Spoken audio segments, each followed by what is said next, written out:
segala apa yang telah Allah berikan kepada kita semua, baik itu berupa kesempatan, nikmat, sehat, dan terlebih lagi taufik yang Allah senantiasa masih berikan kepada kita untuk senantiasa melangkahkan kaki-kaki kita menuju rumah Allah Subhanahu wa Ta'ala. Insyaallah kembali kita akan melanjutkan pembahasan kita dalam bab fikih dalam kitab Al-Fiqh Al-Muyassar, fikih yang dipermudah. Jadi kita akan dipermudah dengan mempelajari kitab ini insyaallah dalam memahami tentang fikih, hukum-hukum yang Allah turunkan dalam syariat yang agung dalam agama kita, agama Islam yang mulia ini. Sebelumnya, sebelum kita terlalu jauh, ada mungkin 2 pertemuan yang lalu sebelum masuk bulan Zulhijjah, sewaktu membahas kitab Taharah tentang bersuci, ada hal yang perlu kami klarifikasi kepada masalah tersebut, bahwa kotoran manusia, kotoran hewan, baik itu hewan yang halal untuk dimakan dagingnya maupun hewan yang diharamkan oleh Allah untuk kita makan dagingnya, kalau tidak salah saya katakan itu bukan najis. Yang benar dia adalah najis, tetapi tidak sampai membatalkan wudu. Ini yang perlu digarisbawahi. Semua kotoran itu, baik itu kencing maupun yang besar, baik itu hewan yang halal dagingnya untuk kita makan maupun hewan kotoran hewan yang dagingnya haram untuk kita makan, semuanya najis, tetapi dia tidak masuk dalam kategori nawaqidul wudu atau pembatal wudu. Jadi bagaimana caranya? Tetap dibersihkan kotoran itu, tetapi tidak perlu kita mengulangi berwudu. Tetapi wajib kemudian untuk dihilangkan najis itu dari pakaian ataupun anggota badan kita. Saya sudah sebutkan dalilnya, bahwasanya Nabi SAW pernah sholat dalam keadaan khaufnya atau terompahnya itu ada kotoran, ada najis yang menempel di bagian bawahnya. Tapi Nabi tidak sadar. Nabi sedang sholat, tiba-tiba datang Jibril membisikkan kepada Nabi, wahai Muhammad, ada najis yang menempel di terompahmu. Kemudian apa yang dilakukan oleh Nabi? Nabi hanya kemudian membuka terompahnya, kemudian melanjutkan sholatnya tanpa membatalkan sholatnya, apalagi berwudu. Jadi ini perlu kita sampaikan dan perlu kita untuk pahami bersama. Baik, alhamdulillah kita sudah menyelesaikan bab pertama dari buku ini, yaitu bab taharah, bab bersuci. Kemarin kita sudah menyebutkan tentang jenis-jenis air yang bagaimana yang sifatnya suci dan bisa mensucikan. Karena ada air yang suci secara zatnya, tetapi tidak mampu untuk mensucikan selain dirinya, maka ini tidak boleh dipakai untuk berwudu. Kemarin seperti air yang berubah warnanya, seperti air yang menjadi air sirup atau air yang semua berubah warnanya, maka ini suci, boleh diminum, tetapi tidak boleh digunakan untuk berwudu. Dia bukan najis, tetapi dia tidak bisa mensucikan selain dirinya sendiri. Boleh diminum, tetapi tidak bisa dipakai untuk bersuci. Baik, saya kira mudah-mudahan kita memahami bab yang kita tinggalkan ini, bab taharah. Sekarang kita memasuki bab yang kedua, yaitu bab tentang terkait dengan hal-hal atau hukum-hukum seputar bejana. Bejana atau tempat-tempat tempat-tempat, baik itu tempat makanan ataupun tempat-tempat air kita. Pertama, saya ingin sampaikan bahwa inilah bukti bahwa agama kita ini sungguh sangat sempurna. Bahkan dalam hal bejana pun, mungkin sebagian kita akan berpikir, kenapa begitu sekali ilmu fikih hanya bejana saja dibahas gitu. Ya, inilah ya kesempurnaan agama kita, dan inilah luar biasanya agama Islam. Ya. Bahkan para ulama kita sampai mengarang buku kitab-kitab yang tebal, ya pasti semuanya membahas, ada di dalamnya tentang ya bejana, ya hal-hal yang mungkin sebagian bagi kita adalah hal-hal yang mungkin tidak perlu untuk dibahas, tetapi ya agama kita ini telah Allah sempurnakan. Al-yauma akmaltu lakum dinakum wa atmamtu 'alaikum ni'mati wa raditu lakum al-Islam dinan. Hari ini kata Allah, telah aku sempurnakan agamaku bagi kalian. Allah telah sempurnakan agama kita. Tidak ada lagi yang tersisa kecuali telah Rasulullah SAW sampaikan. Hatta sampai pada perkara yang sekecil apapun telah dijelaskan oleh Nabi SAW. Ya, dan inilah sebenarnya yang diinginkan dalam agama kita. Kita berusaha untuk bertakwa kepada Allah, menuruti perintah Allah dan Rasulnya sampai kepada perkara-perkara yang menurut kita mungkin kecil.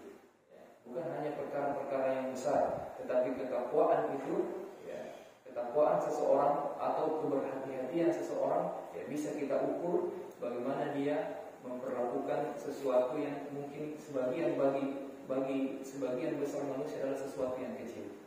Makanya Imam Ahmad itu dikenal dengan ulama yang sangat wara'. Wara' itu artinya berusaha berhati-hati terhadap bahkan bukan hanya kepada perkara yang diharamkan oleh Allah, tetapi perkara-perkara yang sebagian manusia menganggap remeh, bahkan perkara-perkara yang mubah yang boleh dalam agama kita, beliau sangat berhati-hati. Inilah sebenarnya tujuannya kita belajar fikih, agar kita sangat berhati-hati dalam melangkah, agar tidak semua perkara itu kita iya-iyakan saja, agar ada timbangan dalam syariat kita, dalam diri kita terkait dengan hukum-hukum agama kita, bahkan dalam perkara-perkara yang kecil seperti ini. Baik, bejana adalah wadah tempat penyimpanan air dan lainnya kita sebutkan tadi, baik itu terbuat dari besi dan kulit ataupun sebagainya. Kalau sekarang mungkin bejana yang ada di rumah kita lebih banyak yang terbuat dari plastik, stainless, plastik kebanyakannya. Kalau dulu di zaman Nabi belum ada teknologi yang bisa membuat bejana dari plastik. Yang ada itu besi, tembikar dari pelepah kurma, ataupun dari tanah, ataupun dari kulit. Ini yang paling banyak. Maka yang akan paling banyak dibahas di sini adalah tempat-tempat atau bejana-bejana yang terbuat dari kulit. Kalau kita sekarang masih ada kalau di rumah-rumah masih ada pernah lihat di rumahnya bejana dari kulit? Sudah pernah.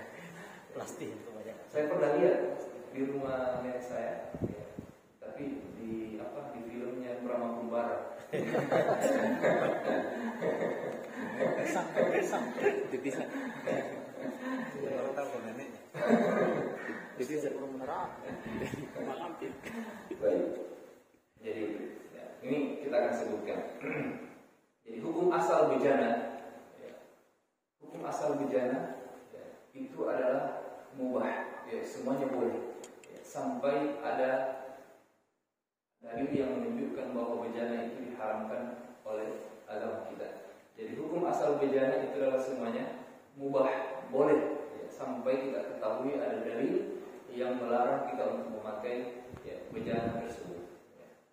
Lalu kita sebutkan bahwa kalau beda halnya dengan ibadah itu hukum asalnya adalah bukan wajib. Ibadah itu hukum asalnya bukan wajib, tetapi haram.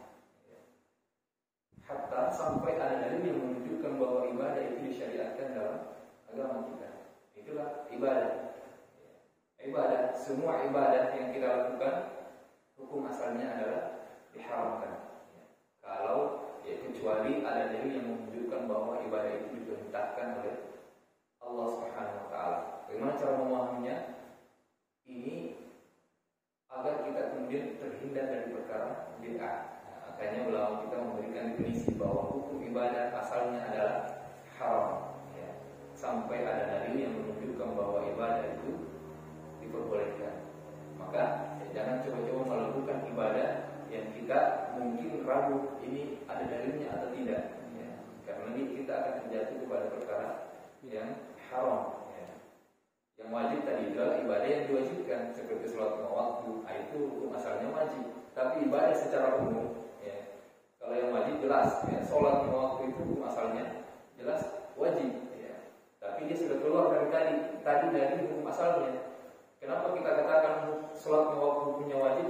Ya, padahal tadi kita katakan bahwa ibadah itu hukum asalnya adalah haram. Kan sholat lima waktu sudah ada dalil yang memerintahkan, ya. Pelihara, ya, hafizu 'ala sholawati was sholatil wusta, kata Allah. Ya, pelihara sholat, jagalah sholat kalian, terutama sholat wusta pertengahan, yaitu sholat asar. Sebagian mufassir menyebutkan seperti itu. Ya, tetapi hukum asalnya adalah haram. Ya, ini agar menghindarkan kita dari perkara-perkara yang masuk ke dalam perkara nikah. Jadi ini ya, perlu dipahami. Baik. Pertama, ya, yang terkait dengan bejana ini, ya. Pertama, ya, hukum menggunakan bejana yang terbuat dari emas dan perak, ya, atau ya, yang lainnya untuk ya, tempat makan ataupun tempat ya, atau tempat air untuk bersuci. Para ulama kita menyebutkan bahwa ya, hukum menggunakan bejana yang terbuat dari emas dan perak, ya, dan ini kalau ini masih banyak. Kalau yang dari kulit tadi sudah agak sulit kita temukan, tapi kalau yang terbuat dari emas dan perak, ya, saya rasa masih banyak yang kita bisa temukan di rumah-rumah kaum muslimin, ya, emas dan perak, ya, terutama ya, biasanya itu keluarga-keluarga yang masih memegang erat adat istiadatnya, atau masih keluarga yang masih memiliki keturunan raja misalkan, nah ini masih banyak biasanya kita temukan.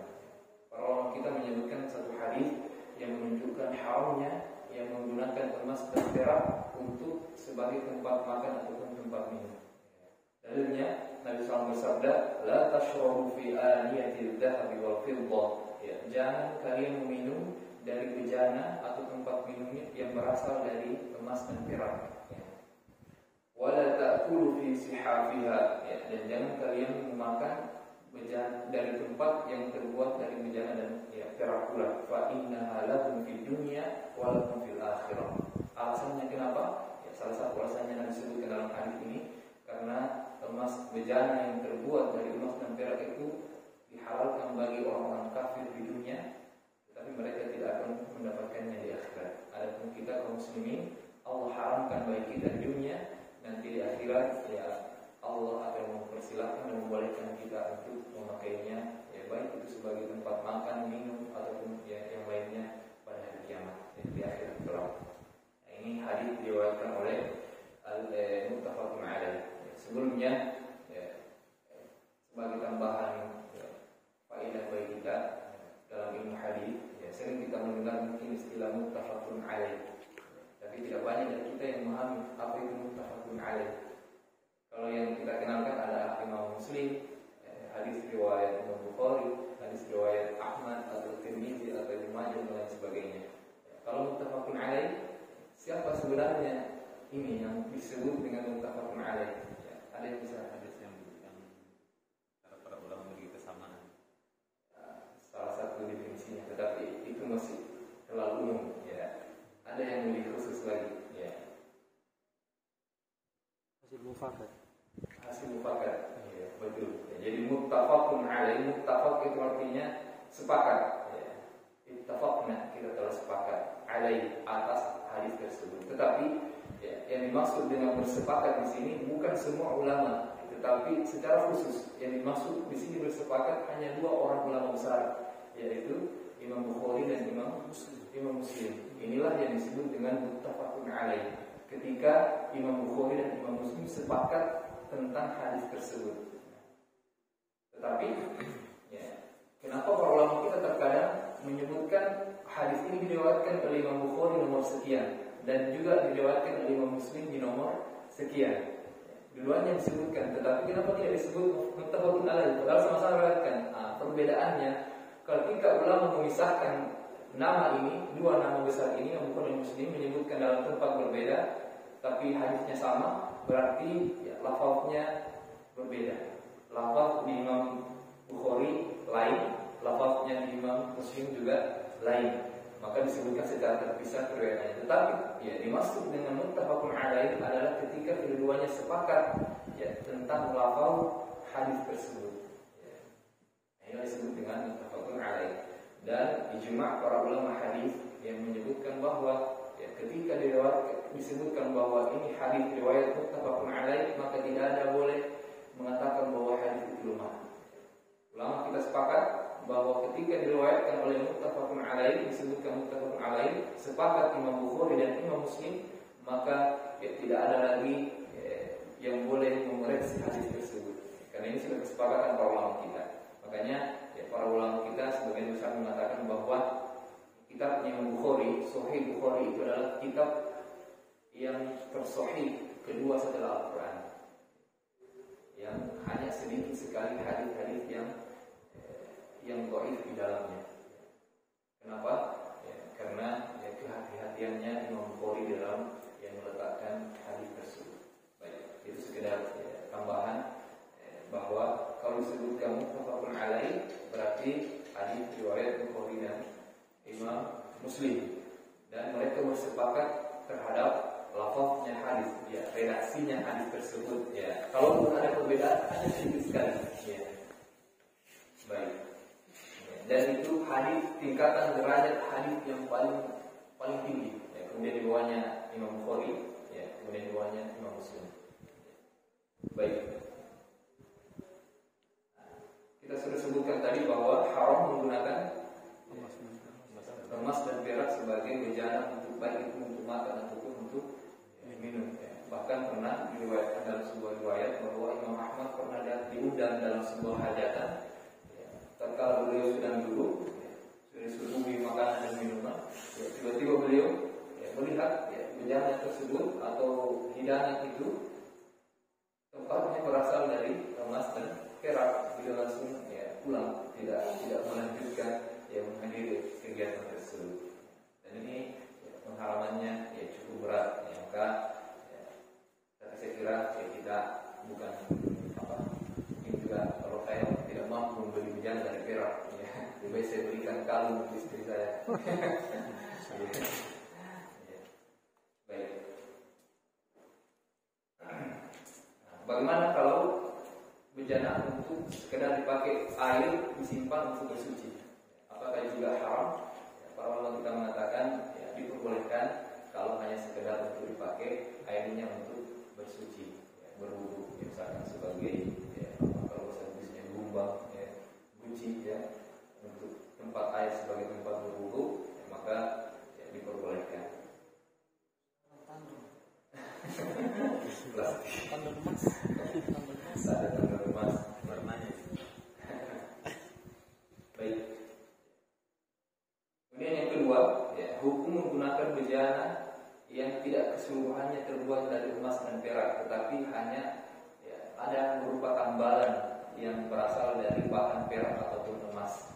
Ada misalkan gelas-gelas besi misalkan pecah, ya, kemudian ditambalkan emas ataupun perak, maka ini diperbolehkan. Ya, kalau hanya sekedar ya, tambalan. Ya, dalilnya suatu ketika Nabi SAW kata sahabat ya, Anas radhiyallahu anhu, ya, ini juga sedikit faedah lagi tambahan. Ya, ketika hadis-hadis yang berkaitan dengan kehidupan Nabi SAW di dalam rumahnya, maka itu kebanyakan diriwayatkan oleh sahabat Anas bin Malik. Ya. Kenapa? Karena Anas bin Malik ini tinggal di dalam rumahnya Nabi SAW. Ya. Karena Anas bin Malik sewaktu kecil, masih kecil, datang ya, dibawa oleh ibunya, diserahkan kepada Nabi, wahai Rasulullah, ini anak saya Anas bin Malik, ya, saya serahkan kepadamu untuk engkau jadikan sebagai pelayan. Ya, maka ya, kalau kita melihat ya, mendapati kebanyakan hadis-hadis yang meriwayatkan tentang ya, hukum-hukum yang sifatnya dalam rumah, ya, maka itu kebanyakannya diriwayatkan oleh Anas bin Malik. Ini salah satu di antara keutamaan sahabat yang mulia ini. Bahkan sendalnya Nabi itu ya, selalu disiapkan oleh Anas bin Malik. Ya. Baik, ya, di sini disebutkan oleh Anas bin Malik bahwasanya inkasara qadatu Rasulullah sallallahu alaihi wasallam fattakhadha makan asy-sya'ri silsilatan min fiddah. suatu ketika pecah gelasnya Nabi Shallallahu Alaihi Wasallam, kemudian beliau mengambil sebuah bongkahan ataupun sedikit bagian dari perak, kemudian beliau jadikan sebagai penambal tempat minumnya Nabi Shallallahu Alaihi Wasallam. Jadi diperbolehkan. Baik. Kemudian yang ketiga, ini juga yang agak-agak sering terjadi di hati kita. Bagaimana hukum berjananya orang kafir? Saya pelan-pelan sedikit. Bagaimana hukum berjananya orang kafir? Secara asal Nabi SAW tidak melarang kita untuk makan dan minum di rumahnya orang kafir, baik itu orang kafir maupun orang musyrik. Diperbolehkan kita memakan dari makanan-makanan mereka, selagi yang tidak diharamkan dalam agama kita. Tetapi di sini disebutkan bahwasanya ada satu hadis yang menunjukkan larangan dari Nabi SAW memakan dari bejana yang digunakan oleh orang-orang kafir, yang jelas kita ketahui bahwa dia sering menggunakan bejana tersebut untuk tempat-tempat makan yang diharamkan oleh Allah Subhanahu wa Ta'ala. Tapi saya rasa juga hari ini kebanyakan saudara-saudara kita atau tetangga-tetangga kita yang non-muslim biasanya sudah sangat paham, sudah sangat toleransi dengan kehidupan bertetangga antar agama. Ini juga sudah banyak dipahami oleh masyarakat kita. Namun perlu kita jelaskan kembali bahwa memang kalau kita khawatir bahwa tetangga kita ataupun orang sanak famili kita yang kebetulan mungkin mereka kafir, maka lebih baik kita menghindarkan diri dari memakan makanan di tempat mereka. Kalau kita khawatir bejana mereka itu tidak suci. Jadi seperti itu. Baik. Yang keempat, bagian keempat dari bab ini, bagaimana hukum bersuci dengan bejana yang dibuat dari kulit bangkai. Bersuci dengan bejana yang terbuat dari kulit bangkai. Ini kembali lagi bahwa kulit sekarang kita jarang sekali menemukan bejana dari kulit, tapi tidak mengapa kita bahas. Tahu suatu saat nanti kembali ke zaman Pramagara, kita membutuhkan lagi bejana-bejana dari kulit.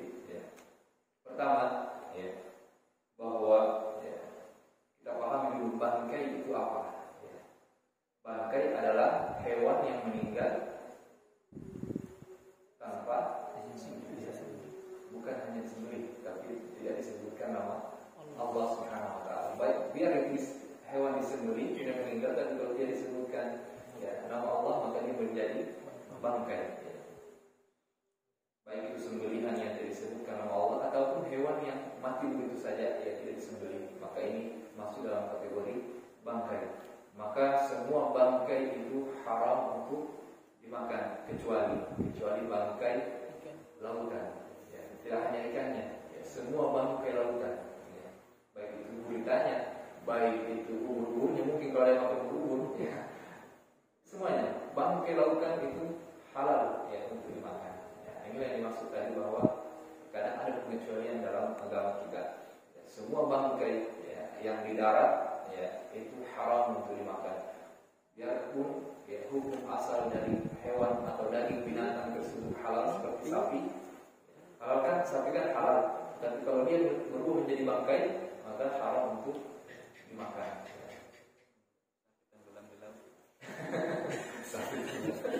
Tanya yang casting lagi. Latih halal, kalau penyu itu masuk penyu ini bagaimana? Ya, jadi ada pembahasannya di kalam ulama kita. Ada binatang yang namanya amfibi kan, ada yang bisa hidup di darat, bisa hidup di laut, termasuk seperti penyu ataupun kepiting. Kalau kita mengatakan, hukum bolehnya memakan bangkai itu terikat dengan lautnya. Kalau dia meninggal di laut, maka halal bangkainya. Tapi kalau dia meninggal di darat, maka haram untuk kisah tersebut. bisa di darat ini. Bisa di darat ini. Jadi seperti itu. Kepiting dia mati di darat. Haram. Iya. Hah? Oh, kepiting. Iya. Kepiting kan tidak disembelih. Ya, sama dengan ikan. Yang dimaksud dengan bangkai ini hewan yang disembelih, hewan yang bisa disembelih. Pokoknya kan disembelih dia. Kalau kita tidak ada yang pernah kita lihat disembelih. Potong kayaknya dia. Sembelih cepitnya. Mana lahir? Jadi seperti itu. Kalau banyak orang sendiri bisa. Cara membeli kan disembelih. Iya, iya kan dia punya iya, dan maksudnya saya rasa tidak ada juga penyelidik kayaknya harus dibibit.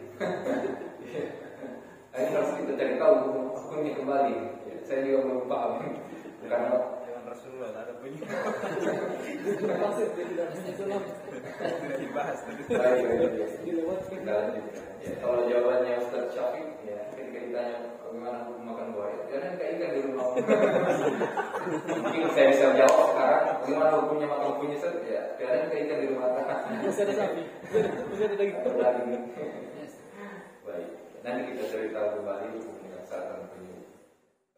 Jadi kembali bahwa bangkai itu adalah binatang yang tidak disembelih ataupun disembelih tapi tidak disebut dengan nama Allah di atas penyembelihannya.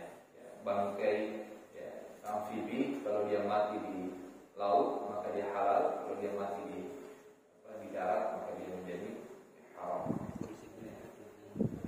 Baik.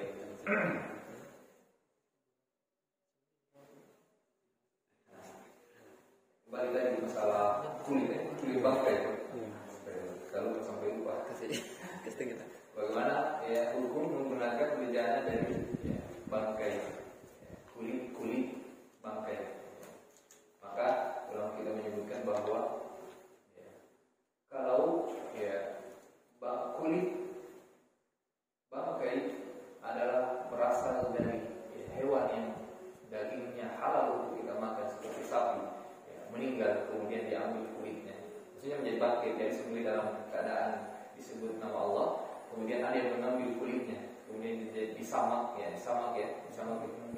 dicampur garam supaya hilang baunya, kemudian dia bisa dipakai, maka ini boleh untuk digunakan sebagai bejana, halal untuk dijadikan sebagai bejana. Tetapi beda halnya kalau bangkai itu adalah kulit itu berasal dari bangkai hewan yang dagingnya haram untuk dimakan, seperti misalkan macan, kulit macan dia meninggal kemudian diambil kulitnya kemudian disamak, maka para ulama kita menegaskan bahwa samakannya itu tidak berhasil atau tidak bisa membuat kulitnya menjadi halal, karena dia berasal dari hewan yang haram untuk kita makan. Apa? Bagaimana dengan misalnya saya pernah lihat ini, saya berpikir sendiri begitu melihat ada jamaah, saya pernah sholat di satu masjid, ada jamaah sholat memakai jaket kulit buaya.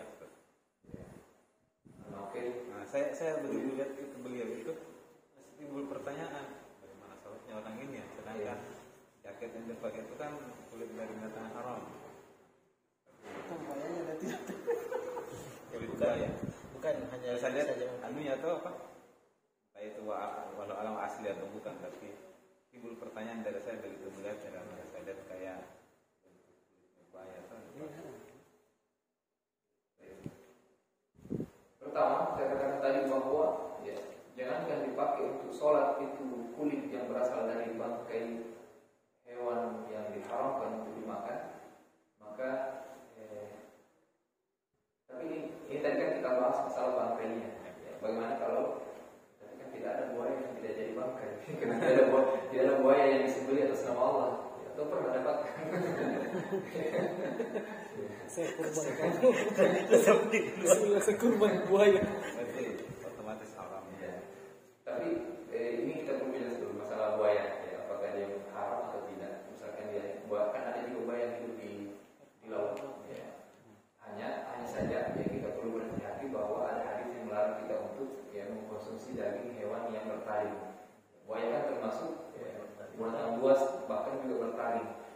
Karena mari kita sebutkan bahwa ditakutkan sifat asali dari hewan tersebut yang buas, yang bertaring itu bisa bercampur dengan daging kita dan ikut tidak mempengaruhi watak dan akhlak kita. Ini larangannya Nabi Sallallahu Alaihi Wasallam. Kita kembalikan kepada hukum asalnya bahwa jangankan dipakai untuk sholat, dijadikan wadah saja tempat air untuk bersuci, maka itu diharamkan. Apakah lagi dipakai untuk sholat? Ya, tentu jauh lebih haram, bahkan bisa membatalkan sholat kita. Seperti itu yang punya pinggang kulit ular, kulit buaya, termasuk itu. Dompet. Tapi kalau misalkan untuk dipakai sehari-hari, sekarang ini tidak ada masalah. Untuk dipakai misalkan hanya jaket kulit buaya yang kita punya dan itu yang bisa menggunakan kita dari dingin misalkan, silakan, tidak ada masalah. Kira itu beberapa perkara yang terkait dengan bejana. Hanya ada 4 kasus yang sering muncul. Kita masuk di bab baru, bab ketiga dari Tadi yang dibahaskan terkait bejana dari bangkai macan atau harimau. Kalau yang pemburu misalnya sebelum memburu atau memanah mengucapkan bismillah atau apakah kulitnya itu bisa menjadi halal? Kalau tadi kan bangkai karena dia tidak bisa sendiri dengan nama Allah. Kalau kita misalnya berburu memang itu bagaimana? Jadi memang disebutkan bahwa bagaimana kalau pemburu kadang menembak atau memanah langsung mati hewannya, anggap misalkan rusa atau kijang dalam hutan. Maka ketika dia sebelum melepaskan anak panahnya, kemudian tepat mengenai sarangnya dan meninggal, maka itu menjadi halal untuk dimakan. Ini termasuk bagian dari menyebut nama Allah untuk membunuh hewan atau menyembelih hewan itu. Ini bisa menghalalkan, tapi hewan yang halal. Tapi kalau macan biar kita sebut basmalah 100 kali, dia tidak berubah jadi halal. Dari apa kulitnya maksud saya? Kulitnya tetap tidak bisa karena dia hukum asalnya hewannya itu haram untuk dimakan dagingnya.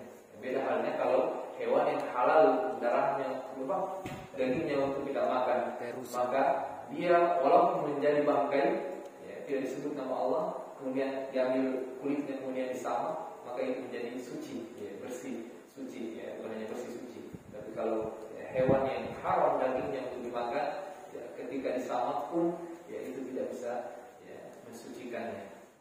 Bisa dipahami? Dan sekali lagi kita ingatkan bahwa ketika kita bahas fikih ini tidak mengapa interaktif. Misalkan saya lagi bahas apa, tiba-tiba teringat kasus itu di benaknya kita, silakan ditanyakan, tidak masalah. Takut jangan sampai nanti di akhir majelis justru lupa. Baik, kita masuk sedikit di tambahan bab ketiga yang tadi sudah selesai. Jadi sudah 2 yang selesai kita selesaikan, tohara, masalah air dan sebagainya, dan bejana. Mudah-mudahan ini menjadi bekal bagi kita untuk semakin menambah kewaspadaan kita terhadap hal-hal yang dihalalkan dan diharamkan oleh Allah Subhanahu wa taala. Baik, bab ketiga kitab ini yaitu berkaitan dengan buang hajat dan adab-adabnya. Ini saya rasa juga ini yang paling penting. Sebagian kaum muslimin menganggap remeh perkara-perkara ini, padahal Nabi SAW menjelaskannya secara terperinci agar kemudian kita memperhatikan dan mengamalkannya dalam kehidupan kita. Baik, bagian pertama dari bab ini yaitu istinja dan istijmar. Istinja dan istijmar. Kalau istinja saya kira masyhur, tapi kalau istijmar banyak di antara kita yang belum familiar dengan kata-kata ini. Kalau istinja sama-sama bersuci atau membersihkan diri dari hajat. Tapi bedanya kalau istinja adalah bersuci dengan air. Kalau istijmar adalah bersuci menggunakan batu, kertas ataupun tisu ataupun kayu. Pokoknya sesuatu yang sama dengan batu-batuan yang diperbolehkan selain daripada tulang dan kotoran-kotoran hewan. Kalau tulang kan diharamkan, dilarang. Karena Rasulullah jangan kalian beristijmar dengan tulang, karena itu makanan dari saudara-saudara kalian dari golongan jin. Baik. Tapi sebagian mungkin kita risih ketika melakukan kalau misalkan istijmar tanpa menggunakan air.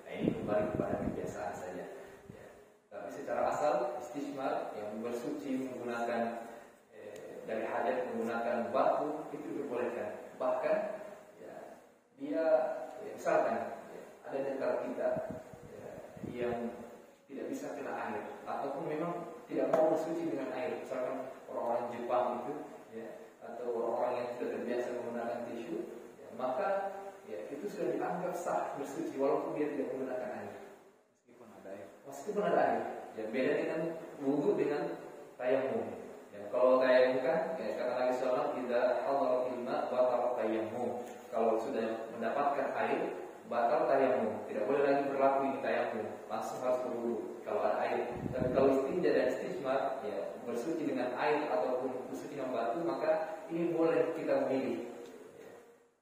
Tidak ya, misalkan kita lagi bersuci dengan batu, tiba-tiba lihat air ya, kemudian kita membatalkan, tidak, ini boleh memilih ya, mau memilih pakai air walaupun ada, atau mau memilih pakai batu walaupun ada air ya, maka itu sah ya, tapi kembali kebiasaan ya. Kalau kita tidak terbiasa, hanya sampai tidak tahu selah-selahnya membersihkan. Kalau batunya bagian tambah robek. Kalau dulu ini di zamannya Nabi SAW, Batu kali. kalau di zamannya Nabi SAW jelas, ya, istijmar ini sangat sering dilakukan, ya, karena sangat ya, sering terjadi namanya kekurangan air. Nabi sering ya, bersuci menggunakan buah-buah ya. Tetapi ada ya, hukumnya ya, beristijmar atau bersuci menggunakan batu itu tidak boleh kurang dari tiga batu ya. Tidak boleh 1 atau 2, tapi harus ya, 3 atau lebih ya. Tapi boleh menggunakan misalkan kayu, kita dapat kayu kita pakai ya, daun kita pakai. Daun kan masuk seperti kertas ya, atau tisu. Itu perbedaan antara istinja dan istijmar. Ya, mungkin sebagian kita merasa jeli ketika yang kita ingat beristinja menggunakan batu atau kertas. Ya. Sekarang kita yang biasa masuk hotel, tiba-tiba hotel itu ternyata tidak menyiapkan air, ya. Hanya menyiapkan tisu. Akhirnya dia tidak beristinja daripada harus pakai tisu, ya, maka boleh. Maka di dalam pesawat kan ya, tidak menyiapkan air. Ada tisu maka sah ya. Tapi saya juga belum pernah coba maka Nabi SAW mempersyaratkan harus 3 supaya tidak hanya hilang kotoran tapi baunya juga hilang ya. Seperti itu. Atau misalkan sudah cukup 3 tapi masih kita dapatkan bau ya, tambah lagi ya, supaya ya, sampai menghilangkan kerasuan. Dalilnya apa? Ya, dalilnya apa? Nah, sekali lagi di sini diriwayatkan oleh Anas bin Malik karena ini berkaitan dengan ya, kebutuhan dalam rumah. Ya. Kata Anas, kan Nabi sallallahu alaihi wasallam yadkhulu khala ya fa ahmilu ana wa ghulamun nahwi idawatan min ma'in wa 'anazatan fa yastanji bil ma'. Ya. Ketika Nabi sallallahu alaihi wasallam ya sedang berada dalam ya, bilik buang air, bilik hajat itu, kemudian Anas ya, membawakan ya, 2 pilihan kepada Nabi, air dengan tongkat ya, kayu tentunya ya. Kemudian Nabi SAW memilih menggunakan air ya. Tapi ini menunjukkan kebolehan menggunakan tongkat karena Anas menawarkan kepada Nabi air dengan ya, tongkat ya. Seperti itu. Karena pasti Anas ya, tahu kebiasaannya Nabi biasa juga menggunakan ya, kayu. Tapi ini perlu dilihat sekali lagi, perlu dipahami bahwa ya, istijmar istinja ini berbeda dengan tawadhu dengan tayamum ya, wudu dengan tayamum. Kalau wudu tadi, ya, tayamum tadi dia akan otomatis batal ketika ada air. Kalau istijmar dengan istinja, ya tidak ada yang membatalkan satu sama lain. Ya boleh memilih ya, salah satu di antaranya.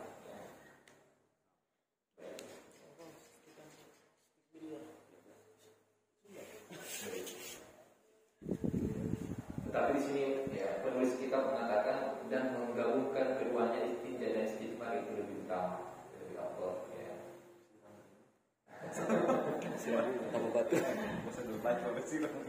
Siap-siap membaca tisu. Siap-siap membaca 3. Nah, kemudian ya, di sini ada juga ya, dari Salman Al-Farisi beliau mengatakan ya, nahana ya Nabi sallallahu alaihi wasallam an nastanjir yamin. Ya, Nabi SAW melarang kami, yaitu para sahabat tangan kanan. Jadi bukan hanya dari sisi kesehatannya, tetapi dari sisi hukum syar'inya itu dilarang oleh Nabi Shallallahu Alaihi Wasallam. Dan kaidah ya fikih ya, setiap larangan itu mengandung pengharaman. Ya. Jadi tidak perlu kemudian dikatakan nanti dikatakan, tapi kan hanya dilarang, Ustaz. Tidak ada kata-kata pengharaman di situ. Ya, ulama fikih mengatakan ya, kullu ya, setiap larangan kullu nahiyah ya yaqtadil haram. Setiap larangan daripada Nabi itu mengandung pengharaman. Ya. Sama dengan hukum asal perintah dalam Al-Quran. Ketika ada perintah dalam Al-Quran, walaupun Allah tidak mengatakan itu wajib, tetapi ulama kita menegaskan bahwa setiap perintah ya kullul amri al-amru yaqtadil wujub. Setiap perintah yang Allah sebut dalam Al-Quran itu mengandung kewajiban. Ya.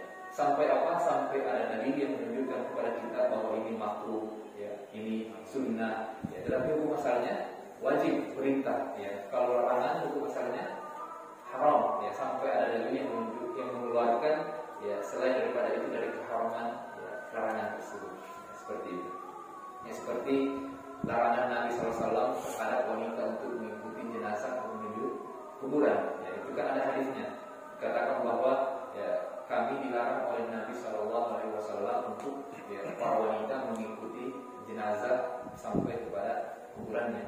Tetapi ya, ada hadis yang mengeluarkan ya, keharaman atau derajat keharamannya larangan itu. Ya, yaitu hadis dari salah seorang ummahat sahabiyah mengatakan tetapi larangannya Nabi itu tidak sampai kepada ya, derajat keharaman, tetapi ya, kalau bisa jangan begitu. Ini harus dipahami. Ya. Jadi sampai ada dalil yang menunjukkan bahwa itu keluar daripada keumuman keharaman larangan tersebut. Baik.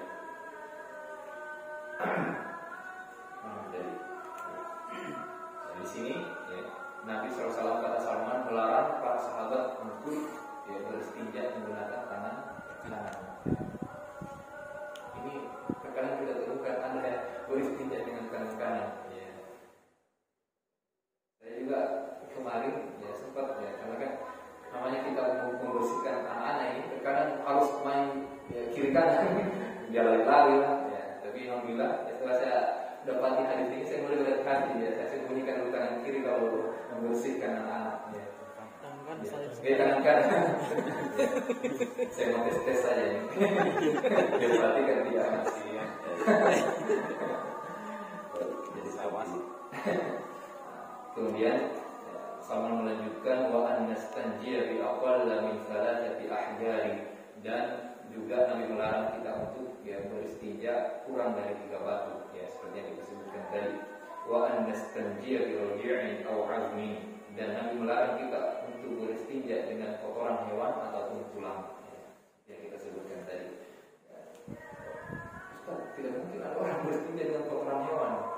Iya, kalau masih basah ya, kalau kering misalkan ya kotoran sapi kan kering ya, bisa jadi seperti kertas ataupun batu ya bisa, tapi ini ya diharamkan, dilarang untuk digunakan beristinja.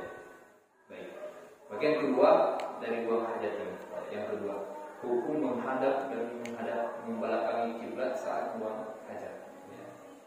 Alhamdulillah ya, kita di Indonesia ini secara umum ya, itu sudah memahami bahwa ketika membuat WC ataupun kloset ya, diusahakan ya, melintang dari arah kiblat. Ya.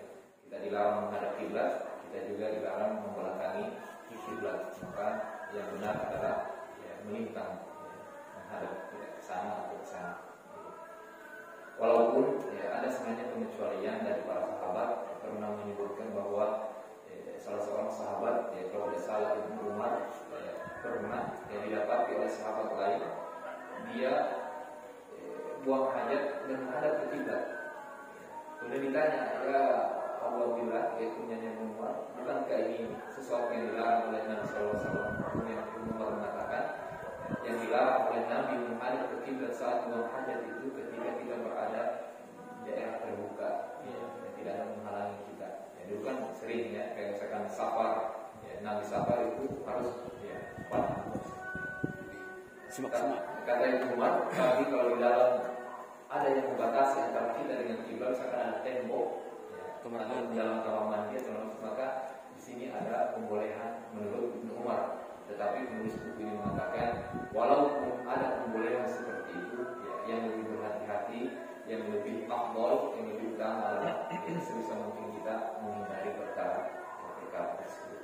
Ya, ini mungkin Umar ya kepepet, ya sudah tidak ya walau ya. Tapi ya secara asal lebih utama kita ya, membuat WC atau kloset ya, tidak menghadap atau membelakangi kiblat. Baik. Yang ketiga, ya, apa yang disunahkan ketika kita ya, hendak memasuki kamar mandi atau WC secara khusus ya, tempat kloset itu. Ya, pertama tentunya sebelum masuk ya, kita disunahkan untuk baca doa. Ya, saya berharap semua kita sudah hafal. Ya, kalau sudah umur 40 tahun masih belum hafal doa ini, ya, kita dikasih normal sama nanti sekarang. Ya, Bismillah, Allahumma inni a'udzubika minal khubuthi tak ya jangan sesat. Mari kita sebutkan perbedaannya ya, khubuthi wal khabathi ya. Bismillah, Allahumma, dengan nama Allah, ya Allah, Allahumma inni a'udzubika, ya Allah saya berlindung kepadamu minal khubuth. Khubuth itu syaitan dari laki-laki, yang jenis kelaminnya laki-laki, khubuth ya. Kalau khabathi itu ya, setan perempuan. Berlindung. Kenapa diperintahkan seperti itu? Ya, karena ya, tatkala kita masuk WC kan kita harus buka aurat. Sementara ya, kita ya, tidak tahu di dalam itu ada makhluk jin apa. Sementara kita tahu bahwa jin itu innahu yarakum qaba'iluhum ya,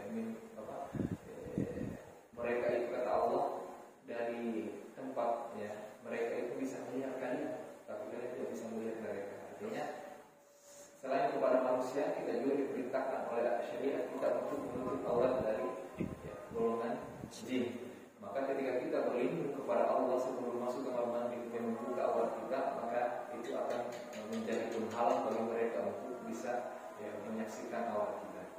Itu ya, pentingnya kita kemudian membaca. Ya, karena kenapa? Ya, sering kita temukan ya, perempuan atau laki-laki yang kemudian kesurupan ataupun masuk diganggu oleh jin. Ya, yang keren disebut dengan jin mahabbah, ya, jin yang jatuh cinta kepada si fulan atau fulana, maka ya kebanyakannya kasusnya karena seperti ini, bermudah-mudahan untuk ya, membuka auratnya di hadapan makhluk yang tidak kasat mata oleh kita. Baik, saya kira yang kita cukupkan sudah azan. Satu dulu Ustaz. Ya, terkait yang tadi buang air membelakangi atau menghadap kiblat. ya. Bagaimana kalau di tempat itu tidak memungkinkan memang kita untuk membelakangi atau misalkan WC-nya lebih parah daripada penjara.